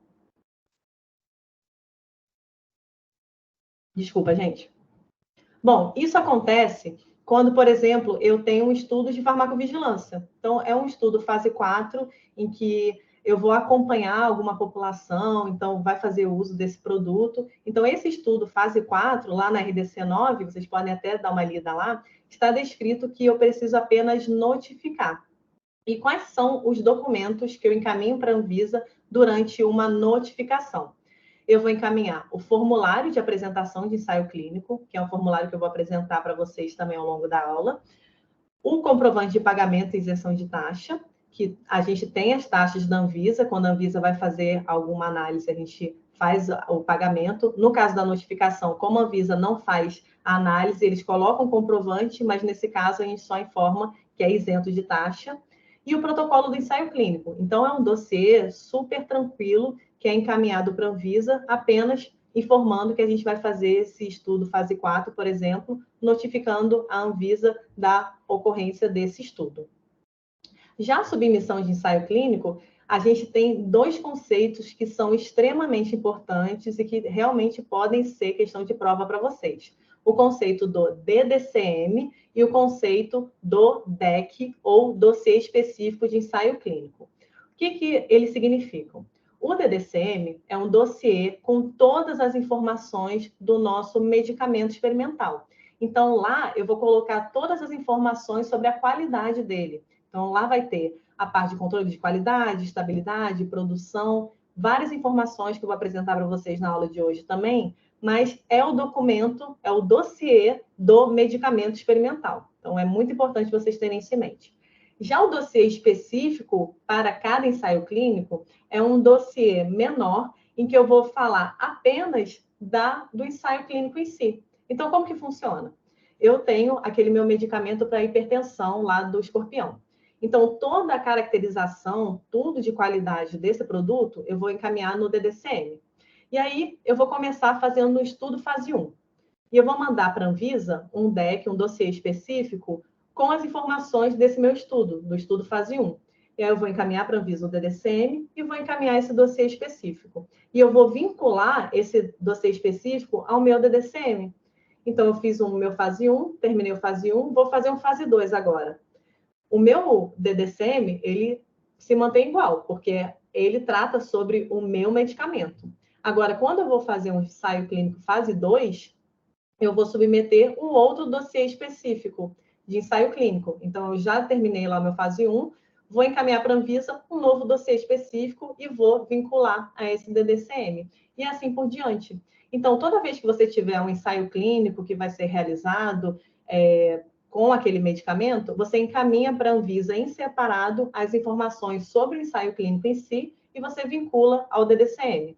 Então, na aula de hoje, eu vou apresentar para vocês quais são os documentos principais para essa informação ficar mais consolidada aí na mente de vocês. Mas eu queria primeiro falar sobre prazos, porque, como eu falei, SESC e SEBRASP gosta muito de prazo. Então, a Anvisa aqui nessa RDC caprichou em prazos. Então, vale a pena a gente dar uma olhada aqui nos prazos do DDCM e no DEC. O que a Anvisa fala? Eu lembro que quando saiu essa RDC 9, a gente tinha uma situação no Brasil que muitas empresas internacionais, as indústrias farmacêuticas internacionais, elas estavam deixando de fazer pesquisa clínica no Brasil, porque no Brasil era muito burocrático, demorava muito para aprovar a pesquisa clínica, o estudo acabava no mundo inteiro e o Brasil ainda não tinha nem aprovado a pesquisa. Então, houve uma comoção muito grande para que a Anvisa trabalhasse com prazos menores para análise dessas pesquisas clínicas. Então, a RDC 9 trouxe isso. Ela traz que toda vez que a empresa submeter uma pesquisa clínica, a Anvisa tem 90 dias para avaliar essa pesquisa clínica. Anotem esse prazo que é muito importante. Então, a Anvisa ela tem 90 dias para avaliar. Se a Anvisa não avaliar a pesquisa clínica em 90 dias, o que acontece? A empresa ela pode começar o ensaio clínico desde que tenha aprovação ética. Então, nesse caso aqui, a Anvisa não avaliou em 90 dias, a empresa pode começar desde que tenha aprovação ética. Juliana, tem exceção? Tem exceção. A gente tem 4 exceções super importantes que entram aqui na RDC 9. Então, se o produto for fase 1, fase 2, de desenvolvimento nacional ou um produto biológico, gravem esses 4. Eu vou repetir. Fase 1, se for um estudo fase 1, se for um estudo fase 2, se for um desenvolvimento completamente nacional, então não tem participação de indústria internacional nenhuma, e se for um produto biológico, não entra nessa questão dos 90 dias. Nesses 4 casos, a Anvisa tem 180 dias para avaliar essa pesquisa clínica, e se ela não avaliar em 180 dias, não pode começar. É diferente a questão aqui. Então, nesses 180 dias, não pode começar a fazer o estudo, mesmo que você já tenha aprovação ética. Tem que esperar a análise da Anvisa. Existem exceções? Existem exceções. A gente teve uma atualização da RDC 9, então, se vocês pegarem a RDC no Google, vocês não vão pegar com essa atualização, porque ela foi muito nova em relação à Covid. Então, o que essa atualização da RDC 9 disse? Que durante essa emergência de Covid, que já finalizou, então isso aqui já não é mais aplicável, então, os casos previstos no artigo 3, no parágrafo 3º do artigo 36, ou seja, essas 4 situações de 180 dias, elas teriam a análise do dossiê realizada em 120 dias, até 120 dias. Então, nesse caso aqui, a Anvisa ia liberar em 120 dias, se essa pesquisa já tivesse sido aprovada por alguma outra agência internacional e se tivesse aprovação ética. Então, essa foi uma exceção que a Anvisa trouxe. Além disso, tem as exceções da RDC 204 de 2017 e da RDC 205 de 2017 também, que é de doença rara, que a Anvisa analisa de forma mais rápida outras situações. Eu peço que vocês leiam essa parte também, eu posso encaminhar para vocês. Não coloquei na aula porque são muitas exceções e ia pesar muito a aula, mas é muito importante entender que existem exceções para esse prazo. Mas se eu fosse apostar em algum prazo para cair, seriam esses 2, de 90 dias para essas situações gerais, e pode começar a pesquisa, e se for das 4 exceções, 180 dias e não pode começar. Bom, a gente tem diferentes tipos de DDCM, que é vinculado com a origem do produto. Então, se ele é um produto sintético, eu vou ter um DDCM para esse produto. Se ele é produto biológico, vai ser um DDCM com assuntos diferentes. Então, a gente tem assuntos de petição diferentes de DDCM, considerando a origem do produto e considerando se ele vai ser submetido diretamente pelo patrocinador ou por uma ORPC. Aqui no final, as 4 últimas são submissões de ORPC. Então, a Anvisa aceita essa submissão via ORPC ou patrocinador. E quais são os documentos principais do DDCM? Eu vou passar de uma forma bem rápida aqui com vocês, só para vocês terem noção. São os documentos que estão na RDC 9 e eu vou trazer para vocês entenderem como que a gente constrói um DDCM, para isso ficar até mais claro de vocês entenderem caso caia uma questão de prova sobre o DDCM. Então, a gente tem um formulário de petição, porque normalmente todas as petições da Anvisa, elas começam com um formulário de petição. Então, aqui na pesquisa clínica não seria diferente.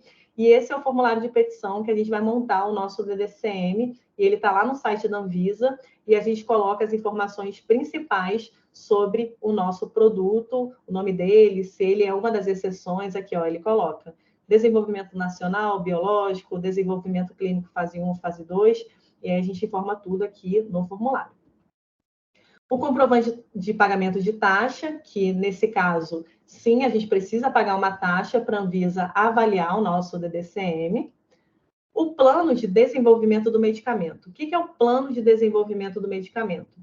É um documento em que eu vou apresentar para a Anvisa informações gerais do meu produto, então qual é o meu IFA, qual é a categoria, classe terapêutica, via de administração, e eu vou apresentar para a Anvisa também uma tabela com o desenvolvimento do meu produto. Ou seja, eu vou colocar na tabela as informações do meu estudo fase 1, que eu vou desenvolver, do fase 2, e eu vou colocando lá na minha tabela as informações sobre o plano. É exatamente isso, um plano de como que eu vou prosseguir com o desenvolvimento do meu produto. Então, nesse documento, eu vou explicar isso para a Anvisa. Eu tenho que apresentar a brochura do investigador. E o que é a brochura do investigador? É tudo que o investigador já sabe sobre aquele produto. E muitas vezes aqui o investigador entende-se como patrocinador também, porque o patrocinador que vai, junto com o investigador, patrocinar a pesquisa pré-clínica, o início da pesquisa clínica. Então, tudo que eu tiver sobre o meu produto, eu tenho que trazer nessa brochura para a Anvisa.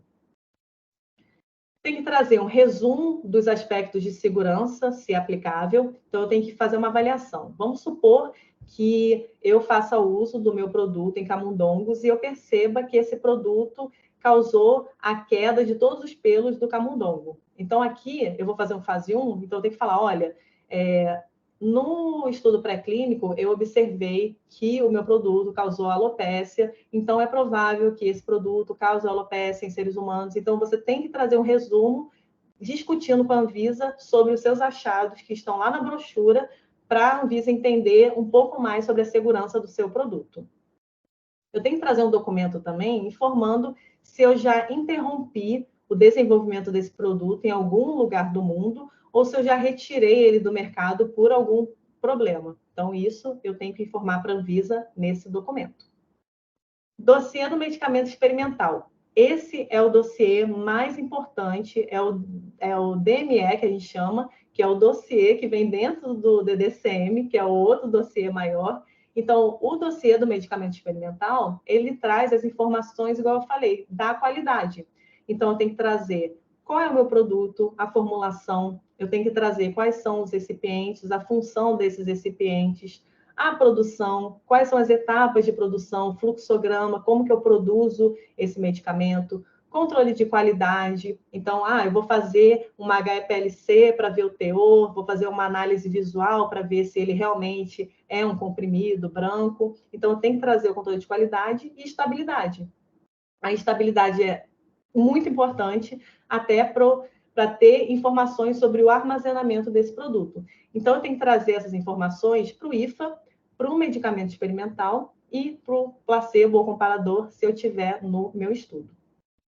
Tem que trazer também no dossiê do medicamento experimental informações sobre a encefalopatia espondiforme transmissível, que é a doença da vaca louca. Então, a Anvisa, ela faz uma análise dos produtos que vêm para o Brasil, que são utilizados no Brasil e que podem transmitir a EET. Então, a Anvisa faz essa análise e a gente tem que apresentar isso para a Anvisa.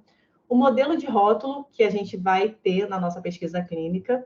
Eu tenho que trazer uma análise crítica, tanto dos estudos pré-clínicos, então eu tenho que ter um documento com uma análise super crítica dos meus ensaios não clínicos e clínicos, se eu tiver. Então, isso tem que ser apresentado no DME. E eu tenho que ter autorização do detentor inicial do DDCM para utilização de informações de seu dossiê, se aplicável. Então, se eu não tiver, por exemplo, eu tenho a dipirona e eu quero estudar a dipirona, mas eu não sou o patrocinador que tem o DDCM da dipirona. Então, se eu quiser utilizar as informações da dipirona, eu tenho que ter essa autorização do responsável por esse DDCM. E informação a respeito do número do processo de registro do medicamento experimental, se tiver. Então, se eu estou avaliando ali uma nova indicação terapêutica, mas esse produto já é registrado, eu trago para a Anvisa a informação do número do registro desse produto no Brasil.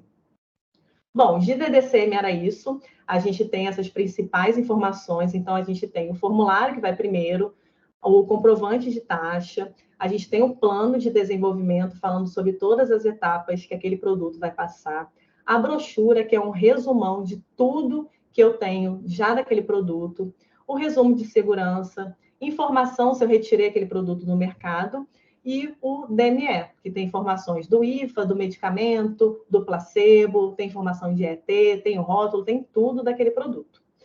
E agora a gente vai falar do DSC, que é aquele dossiê menorzinho que fala sobre a pesquisa clínica em si.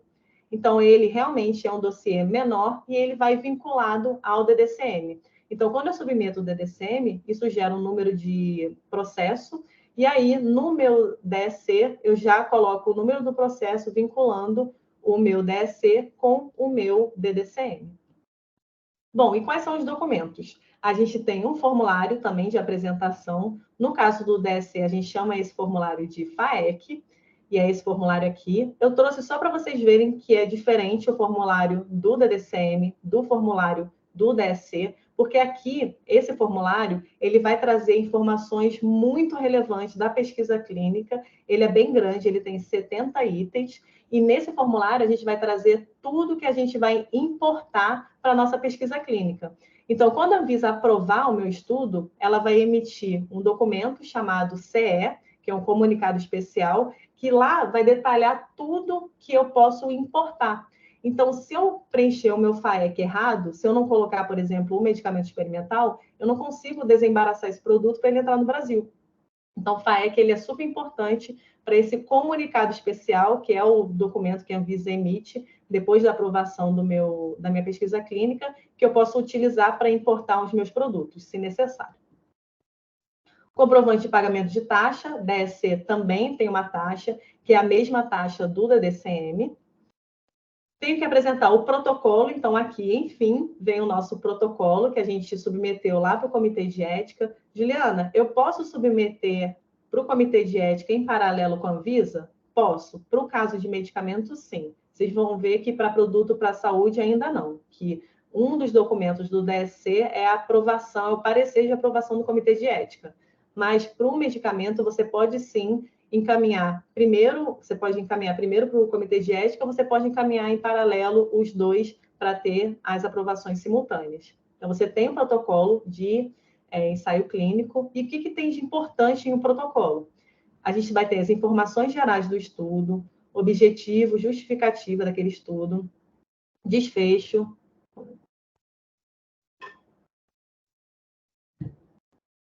os desfechos principais, o desenho do estudo, randomizado, se é paralelo, tratamento, quais são os tratamentos utilizados, estatística, orçamento, cronograma. Então, tudo isso vai no nosso protocolo de ensaio clínico.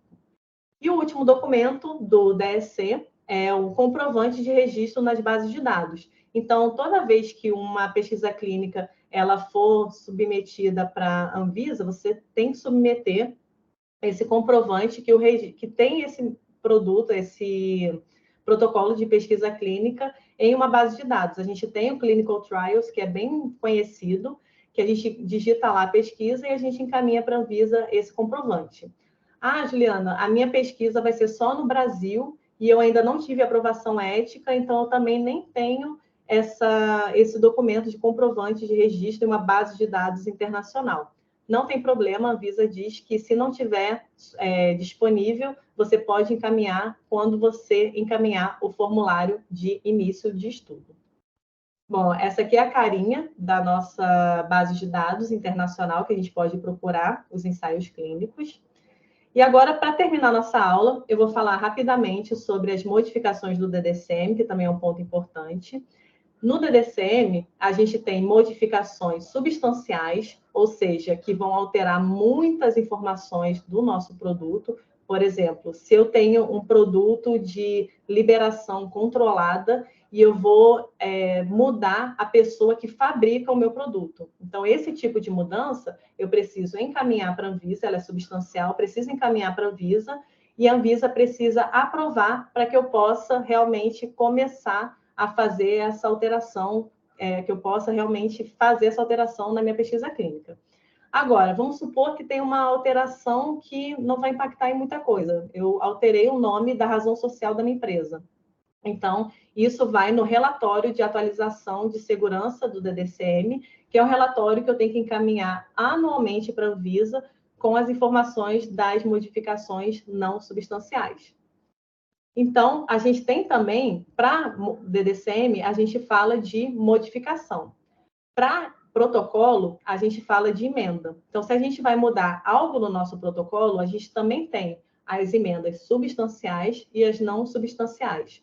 Então, se a gente tem, por exemplo, um número amostral definido e a gente vai fazer uma alteração muito grande, a gente precisa encaminhar para a Anvisa para ela aprovar essa mudança. E se ela não for substancial, foi apenas uma mudança ali de um método que eu vou aplicar no participante de pesquisa, a gente encaminha como não substancial no relatório anual também, que a gente tem que encaminhar todo ano para a Anvisa para fazer esse acompanhamento anual do ensaio clínico. Notificação de evento adverso, que acredito que é o último slide antes das questões.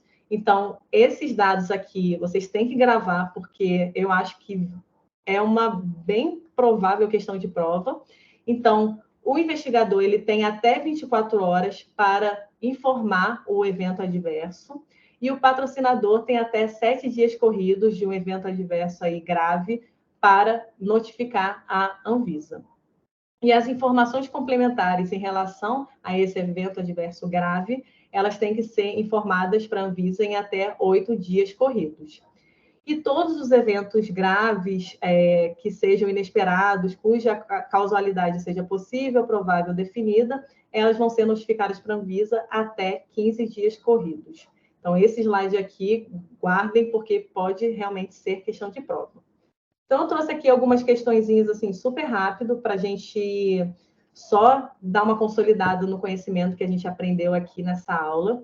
Então, vamos aqui para a primeira questão. Se você é investigador principal de uma determinada pesquisa clínica em uma instituição de reconhecimento na qualidade dos dados gerados por essa pesquisa, precisa garantir a implementação das boas práticas clínicas. Sobre esse assunto, assinale a alternativa correta. Então, primeira questão. O investigador deve demonstrar capacidade de recrutar o número exigido de pacientes dentro do período de recrutamento acordado com o patrocinador. Então, a gente lembra lá, o patrocinador é a pessoa que vai pagar por aquela pesquisa, e o investigador ele tem que organizar a pesquisa. Então, isso aqui está razoável, recrutar o número exigido dentro do período de recrutamento. Então, se o investigador, você como investigador principal, você realmente tem que demonstrar isso. Uma vez que os dados da pesquisa são confidenciais, o investigador principal não deve permitir em seu centro de pesquisa a inspeção pelas autoridades regulatórias. Isso aqui não se aplica. Se ele não deixar a autoridade regulatória fazer uma inspeção, ele pode receber até uma penalidade. Então, isso aqui está erradíssimo. Cada indivíduo envolvido na condução de uma pesquisa clínica deve ser qualificado em boas práticas por instituição acadêmica, educação, treinamento e experiência. Então, aqui, essa questão, realmente, as pessoas elas têm que saber sobre boas práticas clínicas, mas por instituição acadêmica, educação, treinamento, isso aqui ficou um pouco demais. O investigador pode fornecer informações sobre qualquer aspecto do estudo, inclusive participar do Comitê de Ética em Pesquisa, votando e emitindo pareceres acerca do estudo. O investigador ele está diretamente envolvido com a pesquisa. Então, seria um conflito de interesse enorme ele estar no Comitê de Ética da pesquisa dele, votar e emitir parecer. Então, isso aqui está errado. E devido à confidencialidade, nem todas as informações de pesquisa clínica devem ser registradas, manuseadas e armazenadas de forma a permitir seu relatório, interpretação e verificações precisas. Então, não, né? Porque toda a informação da pesquisa clínica ela precisa ser bem documentada. Então, a resposta aqui, que foi da banca, foi a letra A. Se bem que a C, ela tem um fundo, mas acredito que ela foi considerada errada por todas essas especificações que foram solicitadas para qualquer indivíduo da pesquisa clínica. Uma pergunta do CESP, então, a principal diferença entre um ensaio clínico randomizado e um estudo de coorte prospectivo, isso é muito importante, vocês têm que estudar a parte de epidemiologia também dos diferentes estudos, acredito que vocês vão ter aula sobre isso, mas é importante ter em mente essas diferenças entre ensaio clínico, sempre que falar que tem uma intervenção, então se você vai administrar algo, se você vai aplicar algo para o participante de pesquisa, você está falando ensaio clínico, porque ele é do tipo intervencional, e os outros são estudos de observação. Então, a principal diferença reside na maneira pela qual os indivíduos sofrem a exposição, se de forma aleatória ou não, respectivamente. Então, no ensaio clínico randomizado, as pessoas elas são encaminhadas para grupos de forma randomizada, ou seja, aleatória. Então, elas vão para os grupos, elas vão ser expostas ou não àquele produto de forma aleatória. E no estudo de coorte, não. Elas precisam necessariamente ser expostas, elas sofrem exposições, então não é de forma aleatória. Então, todo grupo é acompanhado em relação à exposição. Então, o CESP colocou como certo. Os estudos fase 4, essa é a última questão. Os estudos fase 4 são realizados após a aprovação e comercialização dos medicamentos, como eu falei para vocês. analise as afirmativas abaixo e marque a alternativa correta. Então, comparar com outros medicamentos visando a ampliar a experiência de uso. Então, muitas das interações medicamentosas que a gente vai observando nas bulas, elas vêm desses estudos fase 4, com o uso, né, de produtos diferentes que a pessoa está ali administrando, porque no estudo clínico tudo é muito controlado, até os outros produtos que a pessoa faz uso. Então, aqui é muito importante ver essas interações medicamentosas e comparar com esses outros produtos. Identificar e relatar reações adversas e avaliar o risco e benefício do uso ao longo do prazo. Então, a banca colocou as 3 como corretas. Então, gente, sobre pesquisa clínica era isso, era tudo isso. Eu tentei, assim, trazer as informações principais, dividir em blocos do edital. Então, eu quis trazer para vocês uma visão realmente da regulamentação, do que é importante, dos prazos, das responsabilidades, daquilo que realmente eu acredito que vai cair na prova, que tem mais chance de cair na prova. Então, eu sei que tem muita coisa. Essa aula aqui era para ser dividida em 2, para ter tempo mesmo de trazer todas as informações para vocês, mas eu realmente quis que essa aula fosse mais robusta mesmo, para que vocês tivessem o maior número de informações possíveis e que vocês pudessem usar esse material para estudar depois, para assistir novamente. E não esqueçam de fazer um estudo ativo também, de avaliar as resoluções, fazer um resumo delas, pegar os pontos importantes para que vocês consigam estudar pelos seus resumos e conseguir absorver as informações de uma maneira mais completa e que vocês possam ir mais confiantes para a prova de vocês. Então, para finalizar, eu trouxe uma frase aqui, que a disciplina é a parte mais importante do sucesso. Então, o que vocês estão fazendo de estudar todo dia, de ter essas aulas toda semana, de estar aqui, já são 9h06, assistindo a uma aula de pesquisa clínica, isso já é a parte mais importante do sucesso, é essa disciplina. Vocês estão lutando para ser aprovados, espero que todos sejam, mas o sucesso, ele vem disso, de vocês conseguirem ter essa disciplina, de estudar. Todo mundo tem que abrir mão de muitas coisas importantes para seguir essa linha de estudo, para poder estudar. Então, só a gente sabe o que a gente está abrindo mão para a realização dessa prova. Então, gente, vocês estão de parabéns. Espero que eu tenha conseguido, de alguma forma, apoiar vocês nessa caminhada. E é isso. Muito, muito obrigada pela atenção de vocês. Espero que vocês tenham gostado. E aqui está o meu e-mail, caso vocês queiram mandar perguntas, falar comigo. E o meu Instagram, Farmacêutica de Rocha, também, que eu coloco dicas lá sobre o concurso e outras dicas para farmacêuticos que atuam nessa parte regulatória. Tá bom? Gente, muito, muito, muito obrigada. Eu sei que eu falo rápido, mas tinha muita coisa para falar, então eu quis realmente falar. E, assim, eu gosto de uma aula mais dinâmica. Então, aula muito parada assim não é comigo. Eu gosto de aula dinâmica, de falar muito, de trazer informação importante para vocês. E espero que eu tenha ajudado de alguma forma todos vocês aqui, que era o meu objetivo hoje. Ju, é claro que sim, foram muitos e muitos, muitos parabéns, vários elogios aqui falando, né, sobre a aula impecável que você trouxe, sensacional aqui, todo mundo, valeu a pena esperar, porque a gente remarcou, enfim, muitos elogios, você vai poder ver todos aqui. A gente já está no adiantado da hora, né?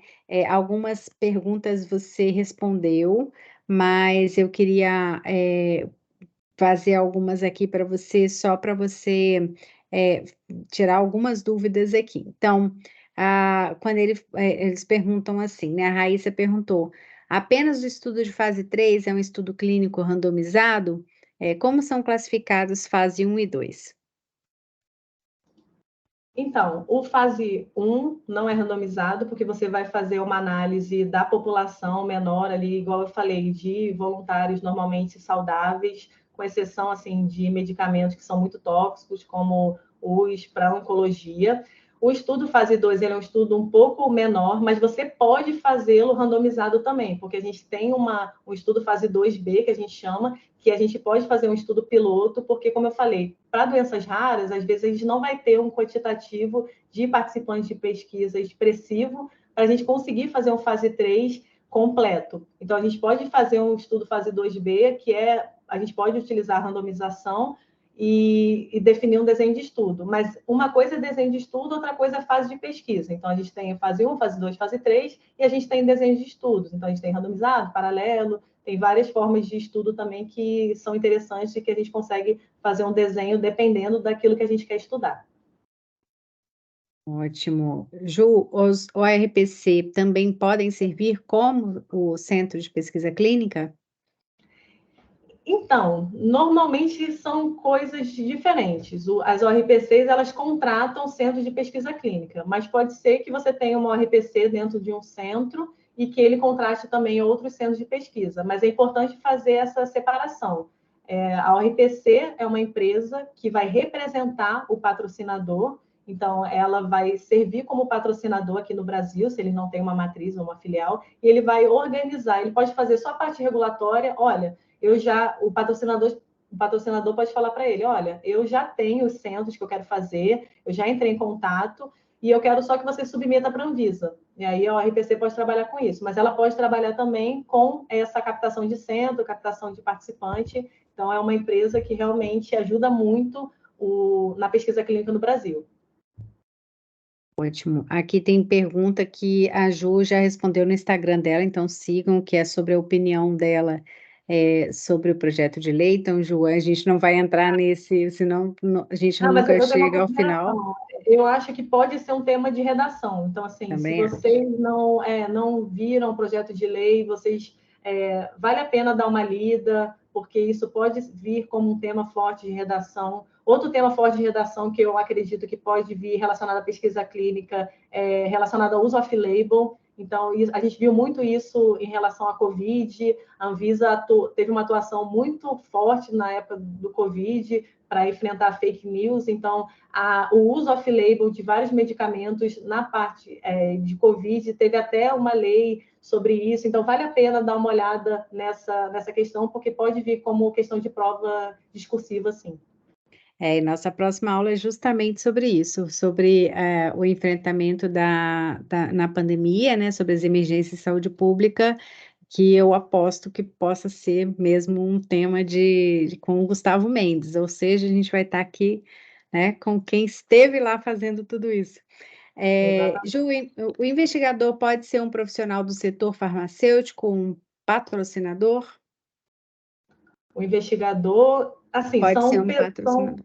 Você aí seria respondeu. o investigador patrocinador. Pode ser a mesma pessoa, pode ser uma pessoa do setor farmacêutico, mas normalmente a gente tem essa separação, assim, o patrocinador é a indústria farmacêutica, o investigador é aquela pessoa que está no centro, normalmente é um médico, e aí a equipe tem muitos farmacêuticos. Na parte de monitoria, a gente vê muito, assim, a parte os farmacêuticos e os enfermeiros trabalhando em pesquisa clínica. E é uma área muito boa para farmacêutico, para enfermeiro, é uma área que tem uma rentabilidade muito boa. Então, assim, quem quiser conhecer mais essa parte também vale bem a pena. Perguntam aqui se é aceito, né, para você repetir, se é aceito ou não na lei que o participante possa ganhar dinheiro com a participação na pesquisa. Então, na vida real, quando eu recebo lá no CEP alguma coisa de ressarcimento por participação da pesquisa, a gente já tem um consenso dos CEPs que a gente não aceita isso. Mas na 466, que é uma resolução de 2012, ela ainda traz isso. Então, por isso que eu falei que é tão importante vocês pegarem a resolução, a RDC, colocar um Word ali do lado e irem pegando os pontos que, se te caísse na prova, vocês iam errar por questão da prática. Então, aquilo que eu trouxe para vocês, que eles não podem receber nenhum ressarcimento ressalvado fase 1 ou estudo de bioequivalência, aquilo lá pode cair na prova daquela forma e botar lá, de acordo com a 466 de 2012, participantes de pesquisa, aí coloca lá. Aí vai ser certo, e eu, por exemplo, se eu lesse, eu ia marcar errado, pela prática. Mas a gente tem que ter essa análise da resolução, até porque, como a gente trabalha na área, muita coisa é diferente, não só em pesquisa clínica, até na parte de registro, quando você vai ler uma resolução, a gente vê que tem algumas coisas diferentes, então vale a pena dar uma estudada. Ótimo. Quem é responsável pela submissão ou a notificação? Patrocinador ou investigador? Patrocinador. Patrocinador é o responsável. E o patrocinador que não for brasileiro, ele contrata uma ORTC ou ele utiliza a filial. Então, assim, a ORTC ou o patrocinador, filial aqui no Brasil, vai encaminhar para a Anvisa via sistema, via Solicita, que acredito que vocês já tenham estudado aqui. Então, tem um sistema da Anvisa, o Solicita, que você encaminha toda aquela documentação do DDCM e do DSC para a Anvisa via sistema, tudo eletrônico hoje em dia. Não é mais aquela. Porque eu sou do regulatório já de muito tempo. Então, antigamente, a gente tinha que imprimir todos esses documentos e tinha que numerar cada um, rubricar cada um, montar os volumes e tinha resolução certinha para a gente fazer essas coisas. E hoje em dia, o patrocinador, a ORPC, que encaminha. Ótimo. Tem algumas perguntas que o pessoal mesmo aqui, essa turma é ótima, porque eles mesmos já vão respondendo, quando eles têm Olha que beleza. experiência, já tem. Então, eu vou ficar aqui com uma última pergunta. Quando você apresenta o DMF, aí vai então. Gente, eu não consegui entender, Larissa. Você quer perguntar? Desculpa que eu tentei. DMF é de É. IFA, né? Então, você apresenta o DMF e aí, então, para IFA, né? O DMF é a apresentação DMF é para para IFA. IFA. É outro dossiê. Ok. É o Drug Master File, que a gente usa no pedido de registro, a gente vai encaminhar para a Anvisa a parte de IFA, que a gente tem o formato CTD hoje em dia, né? Porque a Anvisa faz parte do ICH. Então, na pirâmide do ICH, lá do formato do CTD, a gente tem que encaminhar as informações do IFA e as informações do produto acabado. E aí, a informação do IFA, a gente tem o Drug Master File, que é o DMF, que é outra coisa, que aí lá vai as informações do IFA, de caracterização do insumo farmacêutico ativo, que é aquela molécula que vai fazer o mecanismo de ação lá no nosso corpo. Então, isso é outra coisa. Aqui a gente falou de DDCM, que é o dossiê do medicamento para pesquisa clínica. A gente falou do dossiê específico, é DEC ou DSC, que a gente chama, que é uma outra denominação, e o DME, que é o dossiê dentro do DDCM, do medicamento experimental. Tá ótimo. Eu vou encerrar então com a pergunta da Júlia, que levantou a mãozinha. Eu queria perguntar sobre o Drug Master File. Então, não precisa ser apresentado no desenvolvimento do produto? O Drug Master File?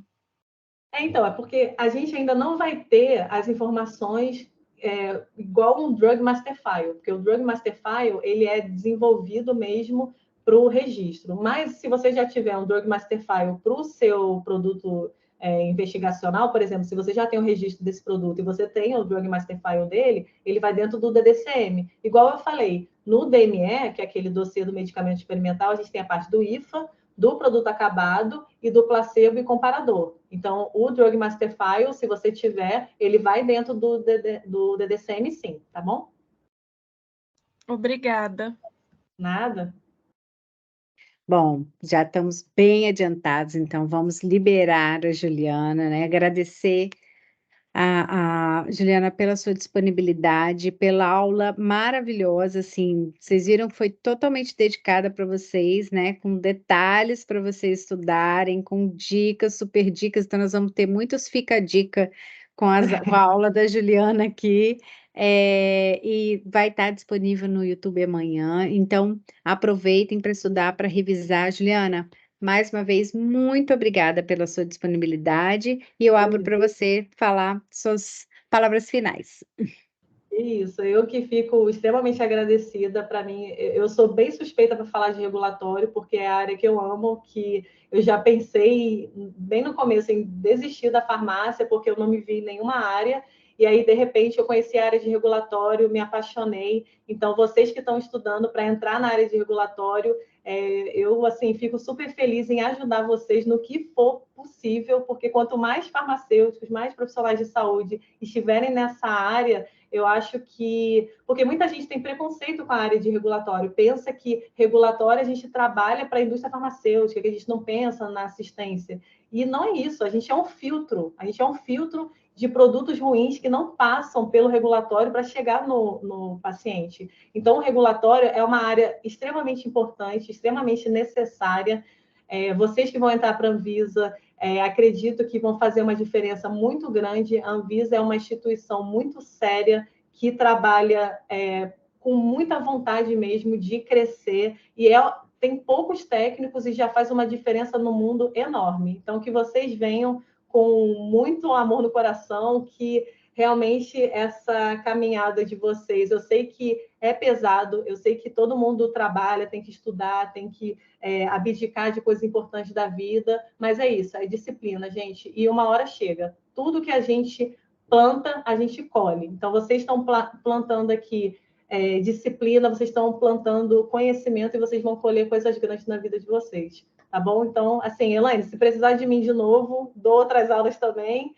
E é isso. Muito obrigada aí pela presença de todos, por estar aí todo mundo aqui comigo ainda. E é isso. Obrigadão mesmo. Fiquei super emocionada com você falando aí, porque é isso, eles estão plantando já antes do edital, né, estudando, vários agora se juntaram, né, ao projeto depois do edital publicado.